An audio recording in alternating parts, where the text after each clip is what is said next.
Hello everybody, it's Wyvern here on the map Glooming Wood with another bit of Total War Warhammer 2 Quake Magic gameplay. Once again, we are doing a bit of Tomb King on Tomb King action, though this time I am playing as the followers of Nagash against Tomb King Classic. So, I do think the followers of Nagash are honestly the best faction to play as if you're looking for which sub-faction to play when you're doing Tomb Kings, unless you specifically want to run Khalida, Katep, or Cetra, of course. There's no or want to just roleplay as one of their sub-factions. There's really not any benefit to playing as them.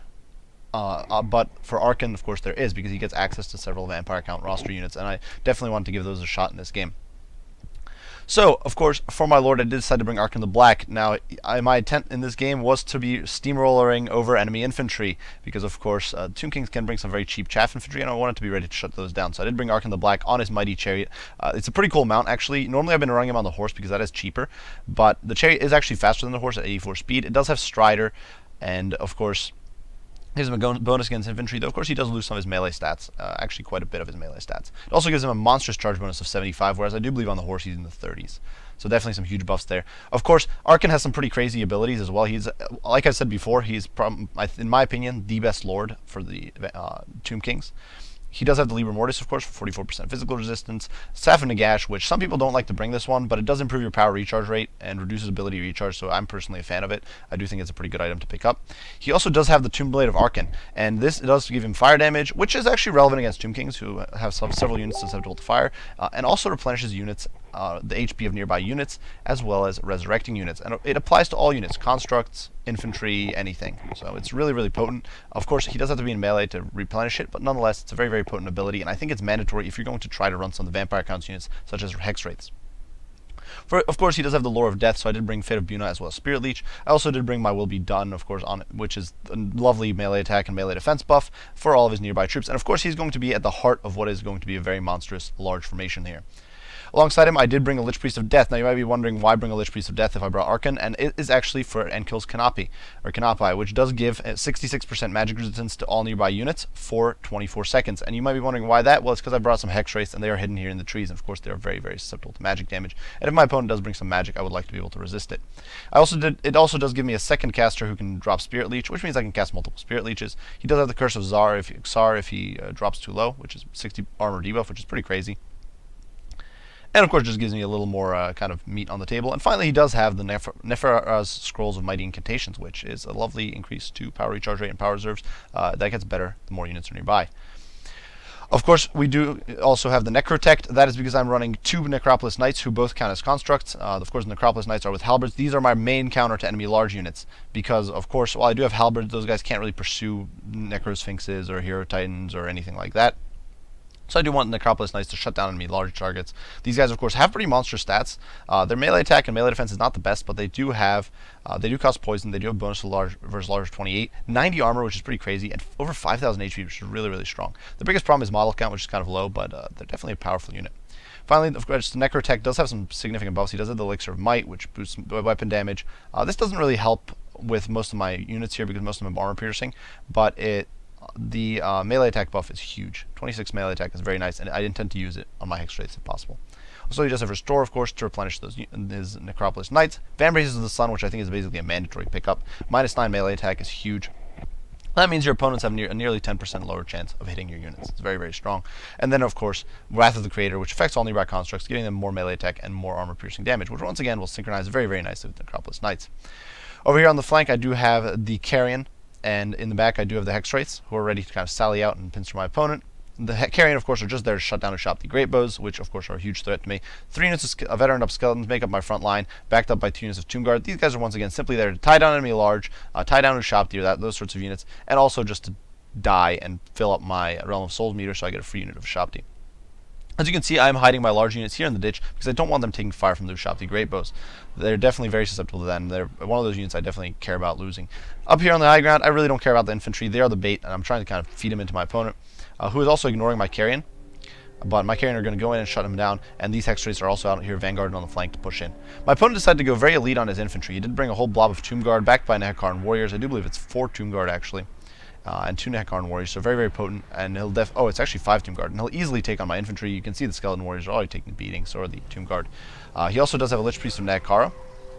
And you can see I'm dropping the Carrion straight into the fray, going right after the Chosen of the Gods. Carrion are a dirt cheap unit, so yes, they will die here incredibly quickly, but they will tie down these units, they will waste my opponent's time, and they will buy me the time I need to close the distance. My opponent did bring a vanilla a Tomb King for his lord. The Tomb King is a decent lord, I suppose. He does have the Amulet of Fasta, which is that's a weird name, faster, I guess. I don't know. But minus 30 armor and minus 20 missile parry. Personally, I don't really think this is worthwhile against Tomb Kings. But especially when you're running this sort of build. But nonetheless, it can definitely be pretty potent. He also does have a Tomb Strike, which boosts his damage and allows him to cause terror. He does have Reanimate, which is a nice little leadership boost. Scorpion Armor, which gives him a little bit of physical or a bit of resistance. And of course, my Will Be Done, just like Arkhan. So those nice little defense buffs. And of course, the Curse, which will do AoE damage around him.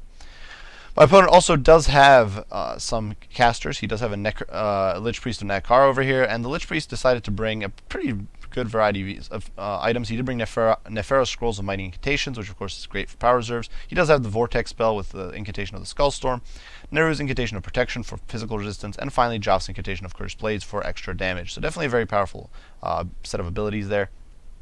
Could definitely be very useful. For his front line, for his back line, as we discussed before, my opponent does have a Hydro Titan, which of course can absolutely lay the smackdown on my Hex Wraiths, because of course it does have magical damage. It also does pretty monstrous damage per hit with 550. It does have free cast of Spirit Leech, as well as 2 free casts of Shem's Burning Gaze, so definitely can burn down heroes very, very quickly, and provides additional winds of magic. And it's very potent, especially against heroes or lords such as Arkhan the Black, who of course is susceptible to fire damage. It can be very, very powerful. My opponent also does have the 2 units of Tomb Guard, of Shopti, including the Regiment of Renown Shopti, Great Bows, the Chosen of the Gods. Over here on the flank, you can see my Hex Rays have plowed straight into the Arkhan Warriors. This is not an ideal fight for him. I'm simply trying to draw my opponent's troops away, and then immediately retreating with Hex Rays, getting out of dodge. I recommit the Carrion here just to tie down the Shopti, because I'm trying to protect my cavalry from getting annihilated by the mob of shooting. My opponent does immediately counter, of course, with the Hydro Titan, and in the meantime, my infantry is closing the gap here. We are trying to annihilate these Nakar Warriors as quickly as possible, get rid of that speed bump, and then push into my opponent's backline. You can see over here the Lich Priest of Nakar fleeing, running for his life, and shortly thereafter, this whole blob of heavy units of cavalry is just going to start pushing through, surrounding this Lich Priest, who has been Spirit Leeched before, and whittling him down. Over here, we do have to fight the Tomb Guard, who were getting buffed for a little bit. You can see over here the Nakar Warriors sliding out with the Spearmen. And in the meantime, the Chosen of the Gods are also picking away the Spearmen a little bit. But they're kind of tied down here. This isn't an ideal situation. And they're really, as you can see, the Shrapnel is really not getting maximum value here. In the meantime, you can see the Necropolis Knights down in the pits, and I do pop the Tomb Blade of Arkhan, which of course is going to provide immense healing in this sort of blob, an additional restore going down on these Necropolis Knights to get extra healing. And of course, the Hex Rates are in there, they're getting healed, so all these units are getting massive heals. This is really why I think Arkhan is basically mandatory if you want these Hex Rates, because he does provide that healing that otherwise would allow them to be, otherwise kind of get annihilated. I now pop my end kills Canopi, because I do realize that the Hydro Titan is smacking around my Hex Rates.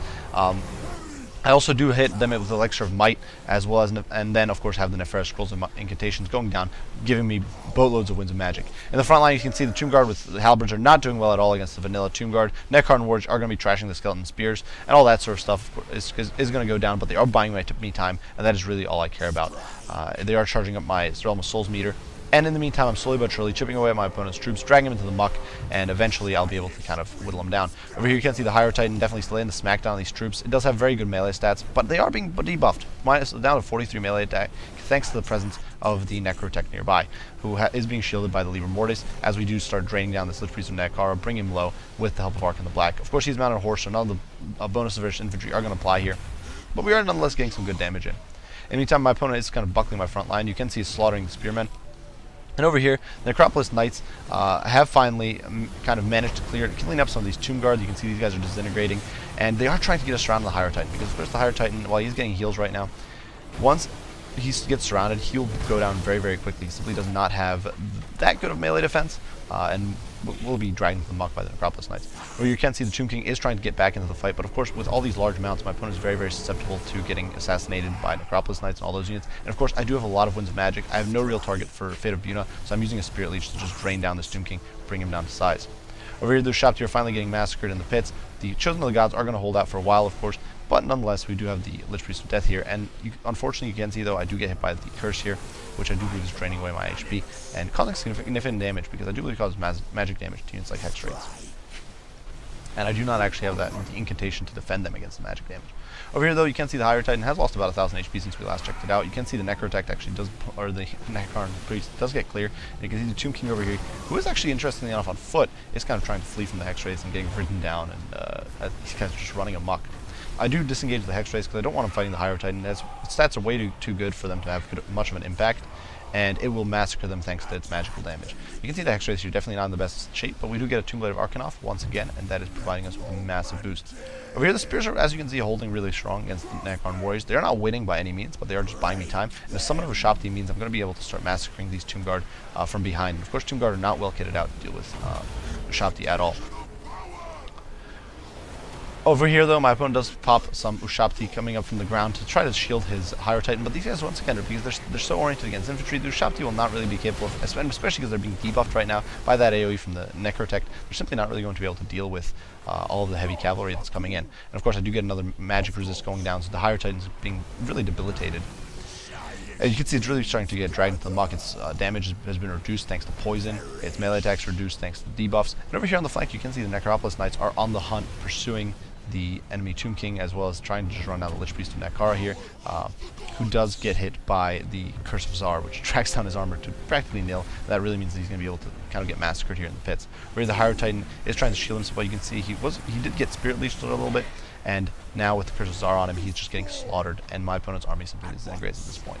So definitely the cavalry kind of stayed in there. You can see the X-rays all surrounding him. I do think the X-rays are actually really potent, simply because of their resistance to physical attacks, especially when you combo them with that magical resistance. It gives you a really strong, really strong kind of power spike on them.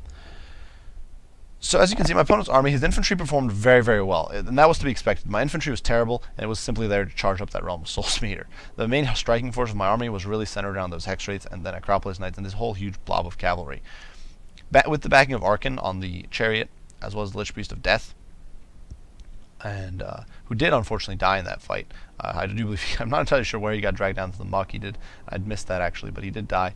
And the Necrotect, of course, and with all those debuffs going down, with provisions for magic resistance, with the buffs increasing the fighting capacity of the Necropolis Knights, with Arkhan, of course, Spirit Leeching, and all this combination of strengths, you're really able to kind of drag your opponents into the muck. And my opponent's army, with the infantry, was simply not able to drag down the cavalry. The higher Titan alone can't really deal with as much heavy cav with armor piercing.